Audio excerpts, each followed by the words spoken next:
माय माऊली नमस्कार. विविध कथासार ग्रंथातून श्रीराम कथामृताचे अभिवाचन करत आहे. लाभ घ्या, लाभ द्या माऊलींनो. बोला जय श्रीराम. श्रीराम जय राम, जय जय राम. श्रवण करा, इतर माऊलींना श्रवण करू द्या. प्रतिक्रियेत लिहा जय श्रीराम. श्री गणेशाय नमः. श्री सरस्वते नमः. श्री कुलदेवताय नमः. श्री रामचंद्राय नमः. आज आपण भाग 8 क्रोधचे वध बघूया. दुसऱ्या दिवशी महर्षी वाल्मिकी नेहमीप्रमाणे पाठे उठले. स्नानाकरिता म्हणून तमशेच्या तीरावरती निघाले. त्यांनी आपल्याबरोबर आपला शिष्य भरद्वाजास घेतले. महर्षी वाल्मिकीच्या हातात कमंडलू तर भरद्वाजाच्या हातात वाल्मिकींची वल्कले. औषकाली तमसेचा तीर त्यांना फार मनोहरी वाटत होता. महर्षी वाल्मिक भरद्वाजास म्हणतात, काय म्हणतात? कर्दमाविदं तीर्थ भरद्वाज निशामय प्रसन्नाबु मनोहारी सज्जनानां मनो यथा. भरद्वाजा, किती सुंदर तीर्थ आहे रे.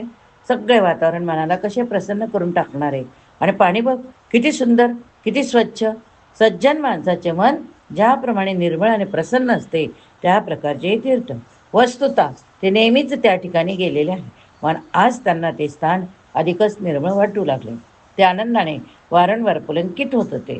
त्या तमशेच्या तीराची सुषमा पाहत ते चहूबाजूनी एकदा चक्कर मारतात आणि भरद्वाजांना म्हणतात, ठीक आहे, आता मला काही माझी वल्कल दे, आता मी स्नान करतो. त्या प्रसन्न अवस्थेत त्यांनी स्नान केले. कमंडलमध्ये जल भरलं. पुन्हा एकदा तमशेच्या तीरावरती चक्कर मारित असताना, सृष्टी सौंदर्य पाहत असताना एकाएकी त्यांचे लक्ष एका झाडाखाली गेले. त्या झाडाखाली क्रौच पक्षाचे एक जोडपे स्वानंदे स्वच्छ नंदे विहार करीत होते. ते जोडपे आपल्या आनंदात होते. महर्षी वाल्मिकी त्यांच्याकडे पाहत होते. सृष्टीचा हा खेळ पाहत असताना त्या सत्पुरुषाच्या अंतकरणास आनंद होत होता. दुसऱ्याचे सुख पाहून ज्याला आनंद होतो तो खरा सत्पुरुष होय. महर्षी वाल्मिकी त्यातले आहेत, म्हणून ते त्यांच्या विहाराकडे बघत आहेत. मनात कुठलाही विकार नाही, स्वार्थ नाही, केवळ त्यांच्या आनंदाने प्रसन्न होऊन त्यांच्याकडे बघत आहे. पण जगात सर्वांची दृष्टी सारखी नसते हो.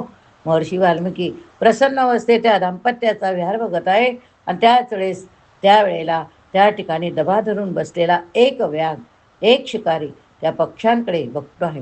महर्षी वाल्मिकीचा दृष्टिकोन भिन्न, त्या वाघांचा दृष्टिकोन भिन्न.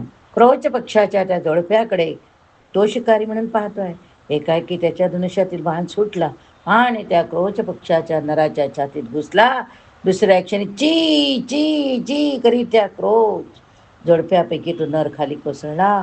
रक्ताच्या थारोळ्यात पडला. तो आचके देत होता, आपल्या पायांना झटके देत होता, पंखांची फडफड करत होता.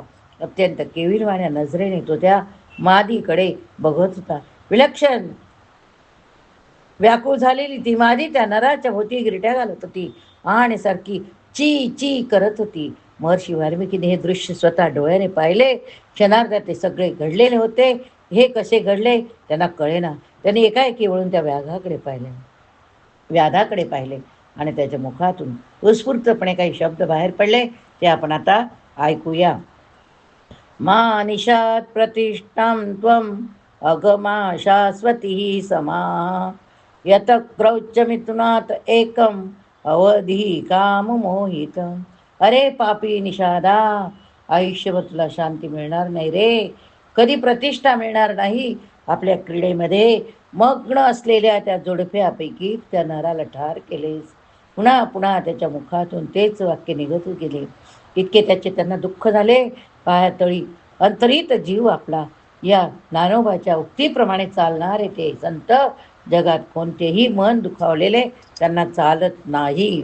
उलट दुसऱ्याच्या दुःखाने जे व्याकुळ होतात अशा प्रकारचे निर्मळ अंतकरणाचे हे संत आज आपल्यासमोर घडलेले हे दृश्य पाहून अतिशय व्याकुळ झाले.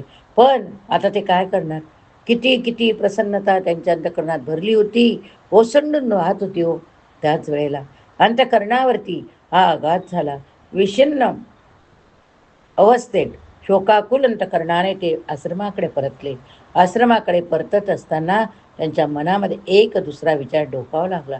माझ्या मुखातून निघालेली ही शब्दावली सामान्य नाही. ही छंदबद्ध आहे. अशा प्रकारची छंदबद्ध रचना माझ्या हातून कशी झाली? आता बघूया वाल्मिकींना काव्य स्फूर्ती काय सुचली ते. चला आता आपण ऐकूया. पादबद्ध अक्षर सम तंत्रिलय समन्विताः श्लोकार्थ तस्य प्रवृत्तो मे श्लोको भवतु नान्यतः तमेव चिंतयन्न अर्थ उपावर्तत वै मुनीः. ते चिंतनात गडवून गेले. त्यांनी ती अक्षर मोजून पाहिली. त्यांच्या लक्षात आले की एक वृत्त आहे. या अनुष्टुप छंदामध्ये आपोआप माझ्या मुखातून हे शब्द कसे निघाले? आजपर्यंत अशा प्रकारची छंदबद्ध रचना कुणीच केली नव्हती. छंद आढळतात ते फक्त वेदात आढळतात, पण आज लौकिक भाषेमध्ये माझ्या मुखातून ही रचना कशी बाहेर पडली? त्यांना स्वतःला आश्चर्य वाटत होते. त्यांनी स्वतः यातील काहीच विचारपूर्वक म्हटलेले नव्हते, ते त्यांच्याकडून म्हटले गेले. अशा आश्चर्यमय अवस्थेत ते आपल्या आश्रमात पोहोचले. त्यांचे अहिक अवशिष्ट होते. ते अहिक पूर्ण करण्याकरिता आपल्या आसनावरती बसले. त्यांनी पाहिले की एक तेजोगोल त्यांच्या समोर आकाशातून अवतीर्ण होते. कोणते तरी देवता येत आहे हे त्यांच्या लक्षात आले. ते उठून उभे राहिले. ते पाहत असतानाच त्या तेजाच्या लोळाने एकाएकी साक्षात ब्रह्मदेवाचे स्वरूप धारण केले. महर्षी वाल्मिकी विनम्र भावाने प्रणाम करीत ब्रह्मदेवांचे समोर उभे राहतात.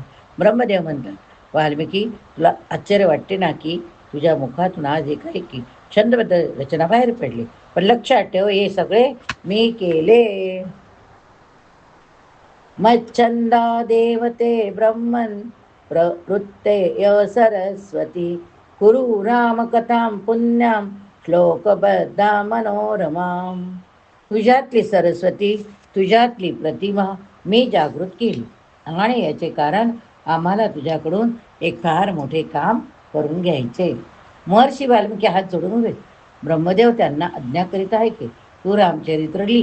कुरु रामकथां पुण्यां, तुझ्याकडून श्रीरामचंद्राचे दिव्य चरित्र लिहिले जावे अशी आमची अपेक्षा.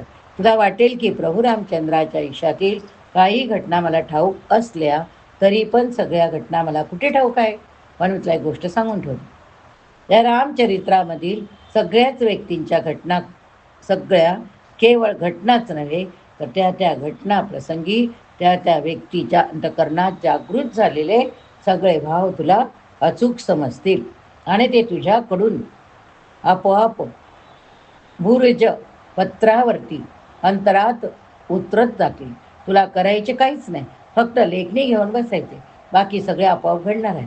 आणि मी तुला सांगून ठेवतो, तुझ्याकडून जे लिहिले जाईल ते सत्यच असेल.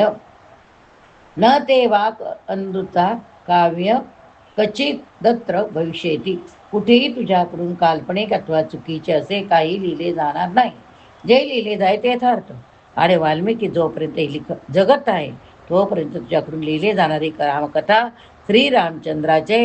श्रीरामाचे एक मंगल चरित्र या जगामध्ये स्थिर राहील. या अवस्था स्थिर गिरया सरितच्च महितले तावद रामायण कथा लोकेषु प्रचारिष्यति. जोपर्यंत नद्या आहे तोपर्यंत सागर, जोपर्यंत पर्वत उभे तोपर्यंत आकाशात चंद्र सूर्य, तोपर्यंत तुझी रामकथा या जगामध्ये अमर राहील. किती सुंदर वाक्य बघा. असेही आजही आपल्याला ब्रह्मदेवाच्या या आशीर्वचनाचा प्रत्यय येतो. आजपर्यंत कितीतरी कथा लिहिल्या गेल्या. या जगात किती कथा आल्या आणि किती गेल्या. आजकाल तर लिहिणे आणि छापणे इतके सोपे झाले की गल्लोगल्ली लेखक आणि गल्लोगल्ली कवी सगळेजण काहीतरी लिहित आहे. किती कादंबऱ्या, किती कथा, किती चित्रपट. यातील आपल्याला सर्वात अधिक आवडलेला चित्रपटसुद्धा आपण किती वेळा पाहिला असेल ते आठवा. एकदा, दोनदा, तीनदा, शेवटी मनुष्य कंटाळतो. आपल्याला सर्वात अधिक आवडलेली कादंबरी आपण किती वेळा वाचली असेल ते आठवा. काही काळाने ती कादंबरी हाताधराची वाटत नाही. ती रामकथा भागवताच्या हजारो वर्षाआधी जन्माला आली. त्यावेळेपासून आजपर्यंत रामकथेची धारा अखंडपणे वाहते आहे. तीच कथा, तेच प्रसंग, तीच अयोध्या, तीच लंका, तोच राम, तोच रावण. केवळ सामान्य लोकच ही कथा पुन्हा पुन्हा ऐकतात असं नाही, तर परमहंस महात्म्याचे अंतःकरण देखील या कथेत रमून जाते. आपण सुद्धा ज्या वेळेस कथा ऐकत असतो, एकदा ऐकलं वेगळं वाटतंय, दुसऱ्यांदा ऐकलं परत मनात काहीतरी वेगळाच विचार दिसतोय, परत ऐकलं तर प्रत्येक वेळा ऐकताना आपल्या मनात काहीतरी वेगळंच दडतंय. हे नक्की अनुभवाने मी सांगते. परमहंस महात्म्याच्या अंतःकरण देखील या कथेत रमून जाते. अत्यंत श्रेष्ठ आदर्श आपल्यापुढे ठेवून कर्मयोगाचे सर्वोत्तम जीवन जगणाऱ्या प्रभू रामचंद्राचे मंगल चरित्र वाचत असताना किंवा ऐकत असताना अंतःकरण पुन्हा पुन्हा मोहरून येते. रामचरित्राचे पुन्हा पुन्हा चिंतन करायचं वाटते. जगातल्या किती किती भाषांमधून हीच रामकथा आपण वाचत आणि ऐकत राहतो. पुन्हा पुन्हा त्याच्यावरती लिहिले गेलेले काव्य आपण चवीने आळवत राहतो. मात्र एक गोष्ट नितांत सत्य की रामकथा ही अमरकथा. श्री रामचंद्रांना आपल्या हृदयातून बाहेर काढण्याकरिता अनेकांनी अनेक प्रकारचे प्रयत्न केले. वाटेल त्या प्रकारे लेखणी चालवली.